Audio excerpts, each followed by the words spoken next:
गोपाळकाल्याचा आनंद, हिंगोलीत कृष्णलीलांचे मनमोहक देखावे।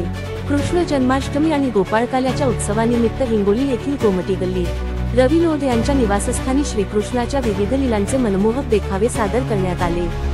वृंदावन आणि मथुरेतील कृष्णलीलांचे हुबेहूब दर्शन हिंगोलीकरांना घडले आणि या देखाव्यांनी अनेकांची मने जिंकली। कृष्णलीलांचा अविस्मरणीय अनुभव, 2 दिवसांच्या अथक परिश्रमानंतर साकारलेले हे देखावे प्रेक्षकांना कृष्णयुगात घेऊन गेले। यामध्ये दहीहंडी, माखनचोर, कमुसाचे कारागृह आणि वृंदावन गोशाळेसारख्या दृश्यांनी सर्वांचे लक्ष वेधले। कृष्णाच्या प्रेमलीला, मथुरेचा बाजार आणि रासलीला यांचे प्रात्यक्षिक इतके जिवंत वाटत होते की प्रत्येक देखावा डोळ्यांत साठवून ठेवावासा वाटत होता। मन प्रसन्न करणारी सजावट, या देखाव्यांची सजावट विशेषतः उल्लेखनीय होती। उत्कृष्ट लाइटिंग आणि डेकोरेशनने प्रत्येक देखाव्याला एक वेगळाच उजाळा दिला। मनाला प्रसन्न करणारा आणि डोळ्यांना सुखावणारा हा देखावा पाहण्यासाठी परिसरातील नागरिकांनी मोठी गर्दी केली होती। रवी लोध यांच्या या अनोख्या उपक्रमाने हिंगोलीत जन्माष्टमीचा उत्साह द्विगुणित झाला।